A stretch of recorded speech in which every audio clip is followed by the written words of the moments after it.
جاهلیت والو ته او د ملت ابراهیمی تابعدار او داویدار ته دا ورځ معلومه وي ایام معلومات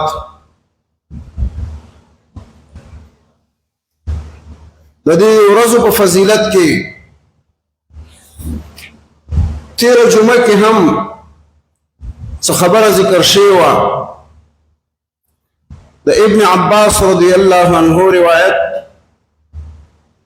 امام بخاری رحمه الله په الجامع الصحیح کې ذکر کړی دی چې رسول الله صلی الله علیه وسلم فرمایلی دي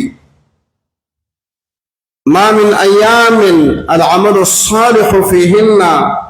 احب الى الله من هذه الايام العشره نشته د ورځونه چې نیک عمل دی عبادت او طاعت دی الله رب العالمین ته خوښ او محبوب او ګران وي د دې لسو ورځو نه په دې لسو ورځو کې الله رب العالمین ته عمل صالح عبادت او طاعت الله رب العالمین ته ډیر احب ډیر خوښ او ډیر قیمتي دی الله رب العالمین ته عمل صالح هغه کې منځونه کول فرض او نوافل سنت خاص طور باندې د تهجد منځونه د اشراق منځونه د صاف منځونه نور سنن رواتب تطوعات نوافل عمل صالح روزه نیول عمل صالح د قرآن کریم لوستل او تلاوت کول ذکر او دعا کول صدقات کول د بر او د تقوا د نیکی او د ښېګړې کارونه کول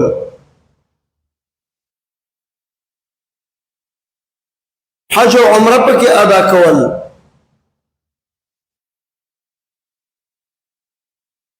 د مسکینانو محتاجینو فقراو سره د یتیمانو د بندیانو سره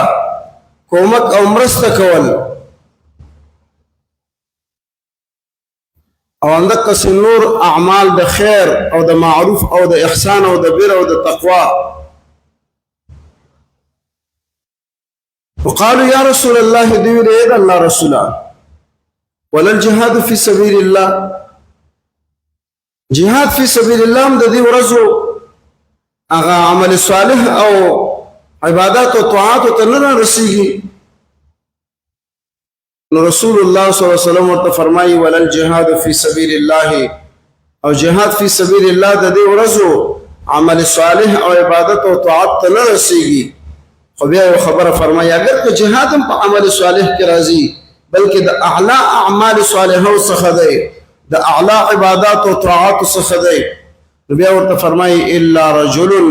خرج بنفسه وماله فلم يرجع من ذلك بشيء مگر هغه سره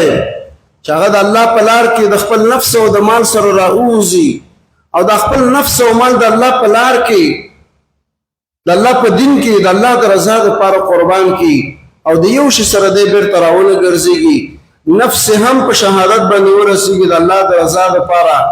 او مال سورلي او اسلحه او اسی دام د الله په لار کې چې قربان شي نو دغه سي جهاد کول چې پای کې نفس او مال د الله د رضا لپاره قربان شي ناغه په دې نور ورځو کې مینه به دغه عمل ډیر خوښ او چت الله تا او بیا چې په دې ورځو کې شي نو دا به الله رب العالمین ته ډیر خوښ او محبوب شي نور علی نور شي دا ورځي او دا شپې د اعمال صالحو دي د عبادت دي د طاعات دي د نیکیو دي د بر او د تقوا دي د الله رب العالمین د رضا کولو شپې ورځې دي د الله رب العالمین د رضا کولو او د الله رب العالمین سره د صلح او د جوړې او د توبې او د استغفار هغه طلایي موقع ده او دا رنګ یو اهم سیزن دی لکه رمضان مبارک او د رمضان مبارک اخرنۍ لس شپې او ورځې مسند احمد کې دا عبداللہ ابن عمر رضی اللہ عنہ روایت ہے هغه فرمایي چې رسول الله صلی الله علیه وسلم فرمایلی دي وما من ايام اعظم عند الله من هذه الايام ونشته ده ورځي چې هغه د ډېرې لوی وي د الله رب العالمین په نس باندې د دقه ورځونه دا ورځ د الله رب العالمین په نس باندې ډېرې لوی او قیمتي او اوچتې ورځې او شپې دي. بیا ابن کثیر رحمه الله دې کې درې قوله ذکر کړي دي چې دا شپې او ورځې ډېر غوړوالی لري او که هغه لشپې او ورځې ډېر غوړوالی لري چې د رمضان مبارک او د روژې په آخر کې دي. نو د بعضې علماو قول دا دی چې د رمضان مبارک اخرنۍ لشپې او ورځې دا ډېر اجر او ثواب او ډېرې قیمتي دي. او بعضې علما وایي چې دقه لسو شپې او ورځې دا ډېرې قیمتي دي.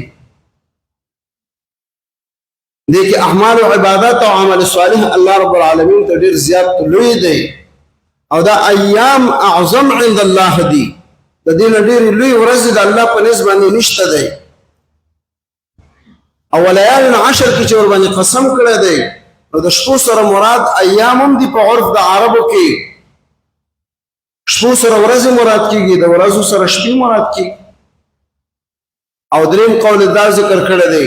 چې د ورځو په لحاظ باندې دا لس ورځې غوره دي او د شپو په لحاظ باندې لس شپې د رمضان مبارک غوره دي. خو بنا پر هر تقدیر دا ورځې چې دي دا ایام معلومات دا لس د ذی الحجې دا اعظم عند الله تبارک وتعالی دي ډېرې لوی دي د الله رب العالمین په نس باندې. ابن حجر رحمه الله فرمایي وی دلته ډېر زیات اعمال او عبادات جمع کیږي. حج او عمره په دې شپو ورځو کې ادا کیږي او خاص طور باندې بیا حج که حج افراد وي نو هغه خو بیا اتم د ذی الحجې د یوم الترویې نه د احرام تړل کیږي. او تمتع قران والا خو همدې دپاره راغلي دي. او په دې ورځو کې عرفه راځي، په دې ورځو کې یوم النحر د لوی اختر ورځ راځي، او په دې ورځو کې د مؤمن لوی عبادت راځي چې هغه هدیه ده او ضحیه ده. قران او تمتع والان هغه هلته هدیه کوي ولاله کوي په حج کې، او دلته عام مؤمنان او مسلمانان اضحیه او قرباني کوي. او د دې سره چې بیا مؤمن نور اعمال صالحه جمع کی، تکبیرات،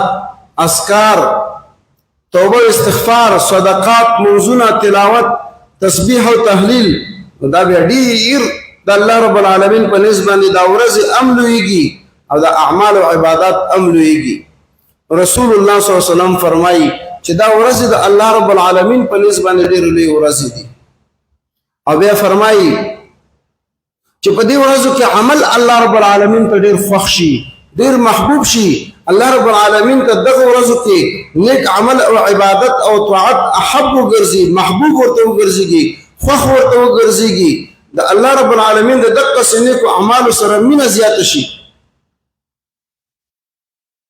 نو بیا نبی علیہ الصلوۃ والسلام موږ تاسو ته فرمایي فاکثروا فیهن تاسو په دې کې زیات کړئ تسبیح د الله رب العالمین، تسبیحات سبحان الله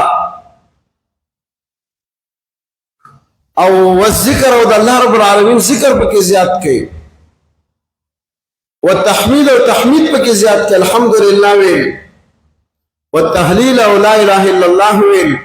والتکبیر او الله اکبر ویل.